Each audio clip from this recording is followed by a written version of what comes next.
Dennis Rodman. You know the name. It's him. That crazy guy with the wild hair that dressed up like a girl. He played with Jordan, right? Yes. When you hear his name, these are the things that immediately pop into the casual NBA fan's mind. But do you know how great this man was? Do you remember what an excellent rebounder he was, or how tenacious and unrelenting he was on the defensive end? An extremely divisive character during his career and even after, Dennis Rodman has not made a ton of friends on the floors of the big league. Rodman himself revealed that Shaquille O'Neal and Alonzo Mourning hate him the most to this day. So, let's see why. Number 1. Shaquille O'Neal. Shaquille O'Neal played with a lot of guys over his 19-year career, but when he was asked on his podcast, the Big Podcast with Shaq, who his worst teammate was, he barely paused before he said a name. And that name was Dennis Rodman. Worst teammate? Dennis Rodman. He was a great player, but he made it hard. Like when you try to corral the guys together and the people above you are letting this one guy do whatever he wants. So we had to be there an hour before the game. He'd come in 15 minutes before the game eating chicken and rice. While the coaches are talking, he would jump in the shower. Shaq and Rodman were only on the Los Angeles Lakers together for the 1998-99 season, but that seemed to be more than enough for Shaq. There are more recent examples. At the NBA 75 ceremony, he showed up wearing a different jacket than the players were given by the NBA, and then threw off his jacket and crashed a pic with younger players like LeBron James, Chris Paul, and Dwayne Wade. Shaq unsurprisingly had a few comments about Rodman's behavior at the ceremony. Here's Shaq's comment on Rodman's attire from a March episode of his podcast. If Dennis Rodman would have came in with a clean cut, in a suit with some glasses like that would have went viral. A clean cut, a cold suit with some nice glasses, his hair did, 2 girls in his arms, bringing him to the podium. Will these two ever let bygones be bygones and become friends? Shaq has done something like that before, so it's possible. He and Kobe Bryant didn't always get along when they were teammates, but later became friends. It doesn't seem likely that Shaq and Rodman will ever eat their beef and be on better terms, but you never know. Number 2. Alonzo Mourning. Mourning was a great player with numerous personal accolades to back that up, but one thing that plagued him was the mental side of the game. When the stakes were the highest, Zoe failed to deliver. A lot of people, including Michael Jordan, said Alonzo was weak in the mind, making him easy to provoke or throw off his rhythm.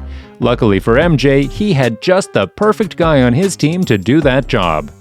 In a game between the Bulls and the Heat back in the 90s, we had some of the most unique trash talk ever from Rodman that made Mourning scratch his head. While lining up at the free throw line next to each other, Rodman turned to Mourning and started eyeing him out in a flirtatious way, commenting on his rear end. Mourning had no clue how to react, as he was visibly uncomfortable. Alonzo got subbed out, and you could just read his lips talking to Dennis, "You're sick. You're crazy." Dennis could only laugh and rejoice in doing the job of provoking Alonzo in the most subtle way perfectly. All while Jordan was at the line, watching what Rodman was doing to Mourning like an eagle. Number 3. Charles Barkley. Every team needs a guy who puts it all on the line for the sake of the squad's success, and Dennis Rodman was the epitome of such a player. It's quite telling of how important Rodman was to Michael Jordan and the Chicago Bulls when you consider the fact Charles Barkley understood this and figured out a way to deal with him. During an edition of Open Court, Shaq, Steve Kerr, Ernie Johnson, and the rest were chopping it up over how good a player Dennis Rodman was. Shaq talked about his short stint with the Lakers and how they would let Rodman come late to games because they knew he was a sure shot to be productive. Charles Barkley would then enter the conversation and reveal the tactic he used to deal with a pesky player such as Dennis Rodman. "I'd just punch him as hard as I could at the beginning of the game and he would leave you alone. Michael used to ask us, 'Why do you keep doing that?' Because he stops irritating you and bugging you once you clock him. I would just punch him as hard as I could in the first 5 minutes of the game." However, Barkley also had enough respect to praise Rodman. Barkley wasn't a simple man by any means. When he wasn't living up to the round mound of rebound moniker, he was busy throwing guys out of windows and regretting that he wasn't on a floor higher than the first. So, for Chuck to give props to Dennis Rodman in this aspect of his life certainly means something. He would go on to say, "You read in the newspaper that he was out every night, all night, and to have the stamina that he had, it's pretty remarkable." He killed that "you need a good night's sleep" theory. I did try to get a good night's sleep every now and then. Number 4. Michael Jordan. Perhaps hate is too strong a word, but Michael Jordan had a little to say about Rodman over their years as teammates, and we know they weren't talking either. Interestingly, the Chicago Bulls' Robin to Michael Jordan's Batman, Scottie Pippen, was also formally quoted as saying, "I've never had a conversation with Dennis in my life," which Rodman backed up, agreeing, "Me and Scottie and Michael never had a conversation in my 3 years in Chicago. Only time we had a conversation was on the court, and that was it."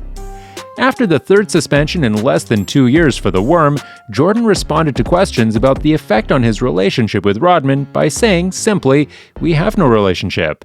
Actor Jeremy Piven later recounted on Jimmy Kimmel Live, hearing some stories MJ shared that he summarized as having to just go and clean up the mess a lot of times and grab Dennis and pull his large naked body out of a situation and bring him to practice. Up to Jordan by making a rare visit to his hotel room shortly after the incident. As present-day Jordan tells it, Rodman knocked on his door and asked to share a cigar, despite knowing Rodman never smoked them.